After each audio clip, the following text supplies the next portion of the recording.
En réalité, c'est un peu plus compliqué que ça, parce que là aussi, si on revient une dizaine d'années en arrière, on voit qu'il y a eu une forte attente des politiques par rapport au milieu académique, au milieu universitaire, parce que le phénomène des filières djihadistes vers la Syrie commence véritablement à s'accélérer à partir de 2012, puis ensuite 2013, donc bien avant les premiers attentats. Et les autorités sont interpellées, hein, parce que ça fait parler dans les médias, parce que les familles saisissent également les médias en disant mais écoutez, les autorités laissent partir nos enfants, qu'est-ce qui est fait pour les empêcher d'être à la solde d'une organisation terroriste, aidez-nous. Et donc il faut un peu de temps pour que tout ça percole, et les autorités se tournent notamment vers le milieu universitaire en disant aidez-nous à comprendre ce phénomène. Et par ailleurs, certains universitaires eux-mêmes n'avaient pas attendu d'être interpellés par les autorités pour commencer à s'intéresser à ça et à essayer de comprendre ce phénomène-là. Et en réalité, ce qu'on a eu, c'est différentes écoles de pensée qui se sont mises en place, différentes grilles d'analyse qui ont été développées, et ça a un peu tourné aux guerres de chapelle. Alors, dans le livre, il y a effectivement deux personnages qui incarnent deux de ces écoles de pensée, mais en fait, il y en a eu beaucoup plus. Alors, ce qui a surtout fait parler à l'époque, c'est l'opposition radicalisation de l'islam contre islamisation de la radicalité, incarnée par les figures de Gilles Kepel d'un côté et Olivier Roy de l'autre. Mais en réalité, il y a eu d'autres interprétations. François Burgat, par exemple, a avancé une explication qu'on pourrait qualifier de néocoloniale de la radicalisation, montrant que certains jeunes de la deuxième ou troisième génération d'immigrés se radicalisaient parce que, dans le fond, ils s'opposaient à l'interventionnisme de la France ou d'autres pays occidentaux dans le monde arabe et se considéraient eux-mêmes en situation quasi coloniale dans les banlieues françaises. Il y a une autre explication de Dounia Bouzar qui était une explication sectaire de la radicalisation, disant Daesh, en fait, ça n'a rien à voir avec l'islam, c'est une secte, et cette secte réussit à placer sous emprise des jeunes, et notamment des jeunes femmes. Il y a eu une explication ou des explications psychologiques ou psychanalytiques. Je pense notamment aux travaux de Fethi Ben Slama sur le surmusulman. Il y a eu des explications aussi plus pragmatiques, je pense aux travaux, alors c'est un journaliste, pas un universitaire, mais de David Thompson sur le LOL djihad, ou sur le fait que certains jeunes qui partaient en Syrie avaient des positions très très basses dans la société française et arrivaient à des positions un peu plus de notabilité chez Daesh, ce qui avait été résumé par une expression du zéro au héros. Et d'ailleurs, le cas de Médine Mouche l'illustre bien. C'est un délinquant qui était dans les prisons en France, et puis il arrive en Syrie et lui-même se retrouve geôlier. Donc c'est vraiment une inversion de sa position sociale. Donc voilà, il y a toutes ces théories qui ont vu le jour, qui se sont traduites par des affrontements, des querelles de chapelle. Souvent, en réalité, ce qu'on voyait, c'est que dans un même groupe djihadiste, il pouvait y avoir plusieurs de ces explications qui se mêlaient, qui me semblent en fait être plus complémentaires qu'opposées.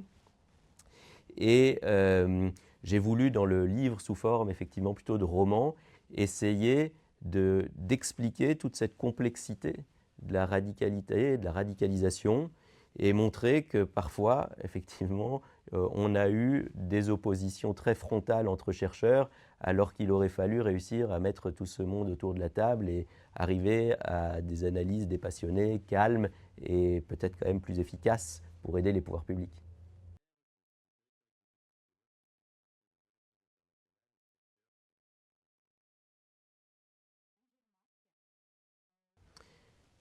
Alors, ce qu'on peut dire sur ce point, il y aurait beaucoup de choses à dire, mais je vais essayer de ne pas être trop long. C'est d'abord qu'il y a, si on regarde le temps long justement, il y a une évolution du terrorisme. Une évolution avec Al-Qaïda puis Daesh, si on compare aux années 70 ou 80 par exemple.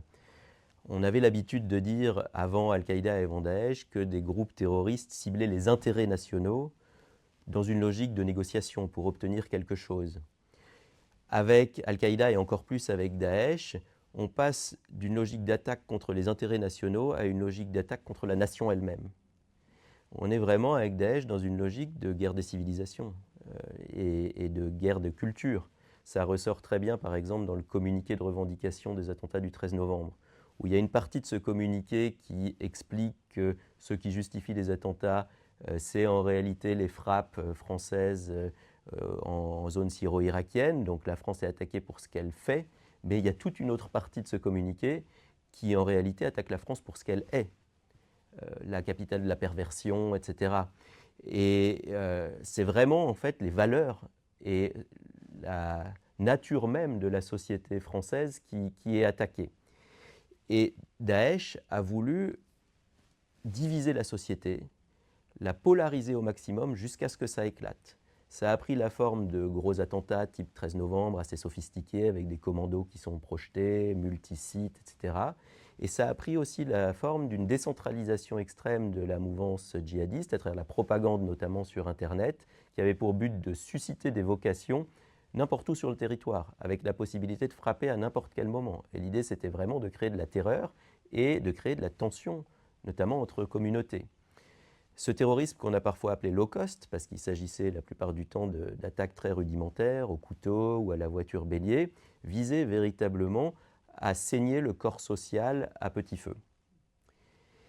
Et il y a eu de la crainte, y compris parmi les services de renseignement, que ça fonctionne et qu'on arrive à une grande confrontation. Alors ce terme grande confrontation, il ne vient pas de nulle part, il est mentionné d'ailleurs dans Daesh au pays des merveilles, avec une audition parlementaire du directeur général de la sécurité intérieure de l'époque, qui est un personnage dans mon livre, mais l'audition a vraiment eu lieu.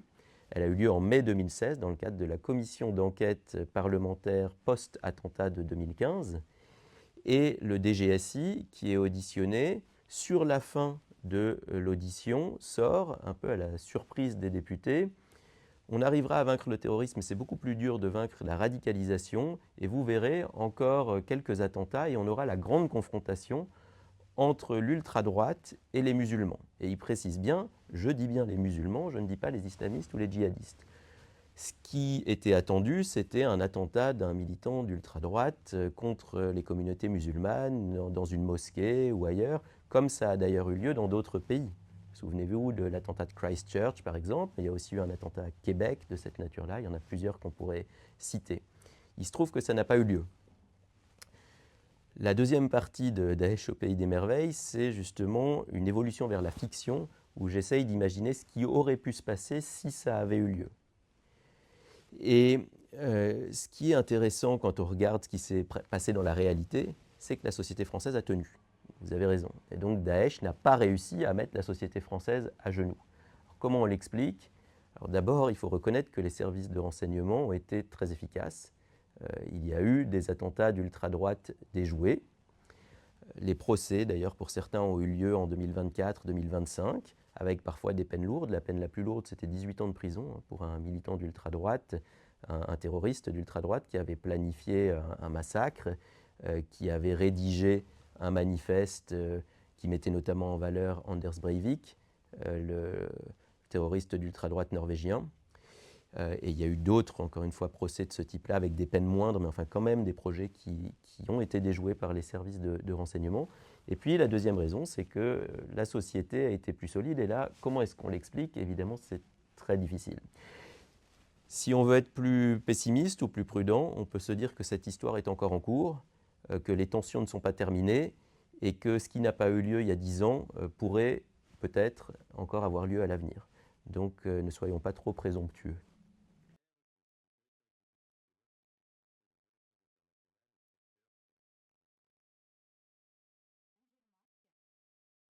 Déjà, je suis très honoré d'avoir été sollicité pour faire partie du conseil scientifique et culturel et j'ai évidemment accepté de le rejoindre et donc j'en pense évidemment du bien. Mais je vais préciser cette pensée.